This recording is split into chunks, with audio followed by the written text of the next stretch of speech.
पृथ्वीराज चौहान। आज हम बात करने वाले हैं भारत के एक महावीर पृथ्वीराज चौहान की कहानी की।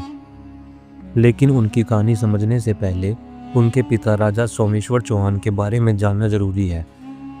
राजा सोमेश्वर चौहान दिल्ली के शक्तिशाली राजा थे। उनका हमेशा कन्नौज के राजा जयचंद के साथ जमीन को लेकर विवाद रहता था। जयचंद अकेला दिल्ली पर आक्रमण नहीं कर सकता था, इसीलिए उसने सोचा कि अजमेर के राजा आनंदपाल की मदद ली जाए। लेकिन आनंदपाल किसी भी अन्याय का साथ नहीं देते थे। तब जयचंद ने एक चाल चली। उसने आनंदपाल की बेटी कर्पूरी देवी से विवाह करने का सोचा, ताकि अजमेर की सेना भी उसकी हो जाए। जयचंद आनंदपाल के पास रिश्ता लेकर गया, लेकिन आनंदपाल उसकी नीयत समझ गए। उन्होंने कहा, अगर मेरी बेटी हाँ करेगी तो मुझे कोई एतराज़ नहीं होगा। जयचंद खुशी से वापस चला गया, लेकिन आनंदपाल ने तुरंत कर्पूरी देवी की शादी दिल्ली के राजा सोमेश्वर चौहान से करवा दी। जयचंद ये सुनकर गुस्से से भड़क गया, लेकिन कुछ कर नहीं सका। कुछ समय बाद सोमेश्वर चौहान और कर्पूरी देवी के घर एक पुत्र का जन्म होता है, जिसका नाम होता है पृथ्वीराज चौहान। उसी दौरान जयचंद के घर एक बेटी होती है, जिसका नाम होता है संयोगिता। पृथ्वीराज जैसे जवान होते जाते हैं, वैसे ही एक महान योद्धा भी बनते जाते हैं। उनकी वीरता का डंका पूरे भारत में बजता है। कोई भी राजा उनसे मुकाबला करने की हिम्मत नहीं करता। एक दिन संयोगिता अपनी सहेली की शादी में जाती है, जहां पर पहली बार पृथ्वीराज चौहान को देखती है। पृथ्वीराज तो पहले ही जनप्रिय थे, लेकिन उस दिन के बाद संयोगिता उनके बारे में सोचती ही रह जाती है। थोड़ी ही देर में दिल्ली के एक चित्रकार जयचंद दरबार में आते हैं और चित्रकल्पना की अनुमति मांगते हैं। जयचंद इजाज़त दे देते हैं और वो राजकुमारियों के पास चित्र दिखाते हैं। उनमें से कुछ चित्र पृथ्वीराज चौहान के होते हैं। संयोगिता उन चित्रों को पहचान लेती है और सभी तस्वीरें मांग लेती है। वही चित्रकार बाद में ये बात पृथ्वीराज चौहान तक पहुंचाता है। दोनों के बीच प्रेम कहानी का आरंभ होता है। कबूतरों के जरिए चिट्ठियों का आदान प्रदान शुरू हो जाता है, लेकिन एक दिन उनमें से एक चिट्ठी जयचंद के हाथ लग जाती है। गुस्से में आकर जयचंद संयोगिता का स्वयंवर रखने का फैसला कर लेता है, लेकिन पृथ्वीराज चौहान को आमंत्रण नहीं भेजा जाता।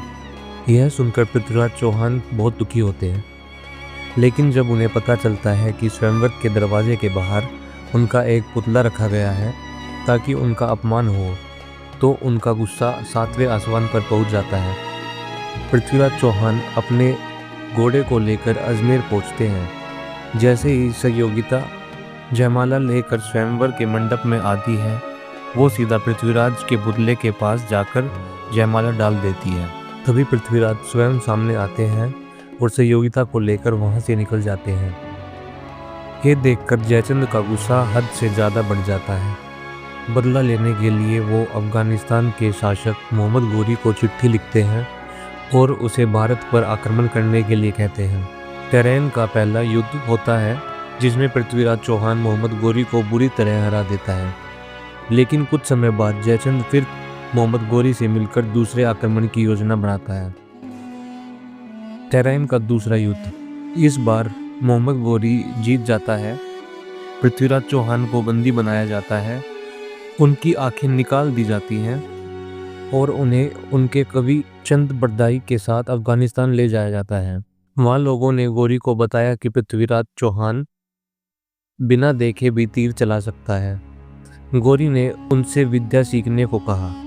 पहले तो पृथ्वीराज चौहान ने मना कर दिया था, लेकिन बाद में एक शर्त पर मान जाते हैं कि उन्हें धनुष बाण बनाने के लिए सामान दिया जाए।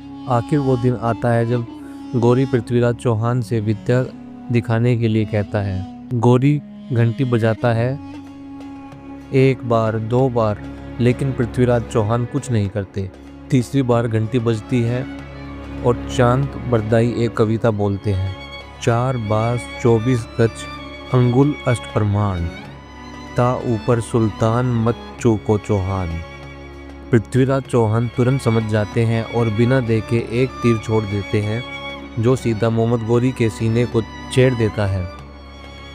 गोरी वहां पर मर जाता है। इसके बाद चंद्रबरदाई और पृथ्वीराज चौहान एक दूसरे को मारकर वीरगति को प्राप्त होते हैं, क्योंकि वापस लौटने का अब कोई संभव रास्ता नहीं था। तो दोस्तों, ये थी पृथ्वीराज चौहान की अमर कहानी। अगर आपको ये कहानी पसंद आई हो तो हमारे चैनल को ज़रूर सब्सक्राइब करें और कमेंट में बताइए कि अगली वीडियो किस वीर योद्धा पर देखना चाहेंगे।